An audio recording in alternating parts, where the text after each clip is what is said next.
ತಿಂಗಳು, ಒಂದು ಮಾಸ ಅಂತೀವಿ. ಇಂತಹದ್ದು 12 ಕಳೆದ್ರೆ ಅದನ್ನ ಒಂದು ಸಂವತ್ಸರ ಅಂತ ಕರಿತೀವಿ, ಒಂದು ವರ್ಷ ಅಂತ ಹೇಳ್ತೇವೆ. ನಮಗೆ ಒಂದು ವರ್ಷ ಆದ್ರೆ ದೇವತೆಗಳಿಗೆ ಅದು ಒಂದು ದಿನ ಅಂತ ಲೆಕ್ಕ. ಉತ್ತರಾಯಣ ಹಗಲು, ದಕ್ಷಿಣಾಯಣ ಎನ್ನುವಂತಹದ್ದು ರಾತ್ರಿ ಅಂತ ದೇವತೆಗಳಿಗೆ. ಇದು ದೇವಮಾನ. ನಮ್ಮ ಒಂದು ವರ್ಷ ಅವರಿಗೆ ಒಂದು ದಿನ ಅಂತ. ಆ ದೇವಮಾನದಲ್ಲಿ 360 ದಿವಸಗಳಾಯಿತು ಅಂತಾದ್ರೆ ಅದು ದೇವತೆಗಳಿಗೆ ಒಂದು ವರ್ಷ ಅಂತ ಲೆಕ್ಕ. ಅಂತ ದೇವಮಾನದ ವರ್ಷಗಳೇನಿದ್ದಾವೆ ಆ ವರ್ಷಗಳು ಎಷ್ಟಾಗಬೇಕು ಅಂತ ಹೇಳಿದ್ರೆ ಆ ವರ್ಷಗಳು 12,000 ವರ್ಷಗಳಾಗಬೇಕಂತೆ. 12,000 ವರ್ಷ ದೇವಮಾನದಲ್ಲಿ ನಡೆದ್ರೆ ಅದನ್ನ ಒಂದು ಚತುರ್ಯುಗ ಅಂತ ಕರೀತಾರೆ. ಒಂದು ಚತುರ್ಯುಗ ಅಂದ್ರೆ ದೇವಮಾನದಲ್ಲಿ 4,000 ವರ್ಷ ಕೃತಯುಗ, ದೇವಮಾನದಲ್ಲಿ 3,000 ವರ್ಷ ತ್ರೇತಾಯುಗ, ದೇವಮಾನದಲ್ಲಿ 2,000 ವರ್ಷ ದ್ವಾಪರ ಯುಗ, ದೇವಮಾನದ 1,000 ವರ್ಷ ಕಲಿಯುಗ. ಇದು 10,000 ವರ್ಷ ಆಯಿತು. 2,000 ಹೇಗೆ ಅಂದ್ರೆ ಸಂಧಿಕಾಲ ಅಂತ. ಅಂದ್ರೆ ಈ ಕಲಿಯುಗ ಆದ ನಂತರ ಮತ್ತೆ ಕೃತಯುಗ ಆರಂಭ ಆಗಲಿಕ್ಕೆ ದೇವಮಾನದಲ್ಲಿ 800 ವರ್ಷ ಬೇಕಂತೆ.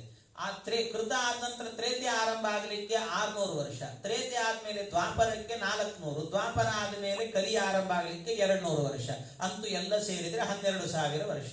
ದೇವಮಾನದಲ್ಲಿ 12,000 ವರ್ಷ ಆಯಿತು ಅಂದ್ರೆ ಇದನ್ನ ಒಂದು ಚತುರ್ಯುಗ ಅಂತ ಕರೀತಾರೆ. ಇಂಥ ಚತುರ್ಯುಗ ಏನಿದೆಯಲ್ಲ, ಈಗ ನಮಗೆ ನಡೀತಾ ಇರೋದು ಎಷ್ಟನೇ ಚತುರ್ಯುಗ ಅಂದ್ರೆ ಕಲಿಯುಗ ಯಾವುದು ಅಂದ್ರೆ ಅಷ್ಟಾವಿಂಶತಿತಮೇ ಕಲಿಯುಗೆ ಅಂತ. 28ನೇ ಕಲಿಯುಗ ಎನ್ನುವಂತಹದ್ದು ನಡೀತಾ ಇದೆ ಈಗ ನಮಗೆ. ಈ 28ನೇ ಕಲಿ ಇದು ಎಷ್ಟಾಗಬೇಕು ಅಂತ ಹೇಳಿದ್ರೆ ಈ ಕಲಿಯುಗಗಳು, ಈ ಚತುರ್ಯುಗದ ಚಕ್ರ 71 ಬಾರಿ ಆಗಬೇಕಂತೆ. 71 ಬಾರಿ ತಿರುಗಿತು ಅಂತಾದ್ರೆ ಇದನ್ನ ಒಂದು ಮನ್ವಂತರ ಅಂತ ಕರೀತಾರೆ. ಒಂದು ಮನ್ವಂತರ.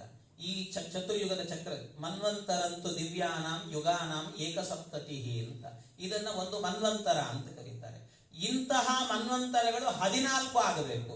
ಅಂದ್ರೆ 14 ಆಗುವುದಂದ್ರೆ ಈ ಚತುರ್ಯುಗದ ಚಕ್ರ ಎಷ್ಟಾಗಿರುತ್ತೆ ಅಂದ್ರೆ ಸರಿಯಾಗಿ ಆವಾಗ ಚತುರ್ಯುಗದ ಚಕ್ರ ಎನ್ನುವಂತಹದ್ದು 1,000 ಬಾರಿ ಈ ಚತುರ್ಯುಗ ಚಕ್ರ ತಿರುಗುತ್ತಂತೆ. 1,000 ಬಾರಿ ಈ ಚತುರ್ಯುಗ ಚಕ್ರ ತಿರುಗಿದರೆ ಅದು ಚತುರ್ಮುಖ ಬ್ರಹ್ಮದೇವರಿಗೆ 12 ತಾಸು ಅಂತ. ಹಗಲು, ಬರೀ ಒಂದು ಹಗಲು. ಆಮೇಲೆ ಅಷ್ಟೇ ಪುನಃ ಮತ್ತೆ ಇನ್ನೊಂದು ಬಾರಿ ಚತುರ್ಯುಗ ಚಕ್ರ ಎನ್ನುವಂತಹದ್ದು ತಿರುಗಬೇಕು, 1,000 ಬಾರಿ ತಿರುಗಬೇಕು. ಅಂದ್ರೆ ಅದು ಒಂದು ರಾತ್ರಿ. ಅಂದ್ರೆ ಒಟ್ಟಾಗಿ ಹೇಳ್ಬೇಕಂದ್ರೆ 2,000 ಬಾರಿ ಈ ಚತುರ್ಯುಗದ ಚಕ್ರ ಎನ್ನುವಂತಹದ್ದು ತಿರುಗಿತು ಅಂದ್ರೆ ಅದು ಚತುರ್ಮುಖ ಬ್ರಹ್ಮದೇವರಿಗೆ ಒಂದು ದಿನ ಅಂತ ಲೆಕ್ಕ. ಇಂಥ ದಿನಗಳಾಗಬೇಕಾದ್ರೆ ಎಷ್ಟು? 360 ಆದ್ರೆ ಒಂದು ವರ್ಷ ಅಂತ. ಅಂತ ವರ್ಷಗಳು 50 ವರ್ಷ.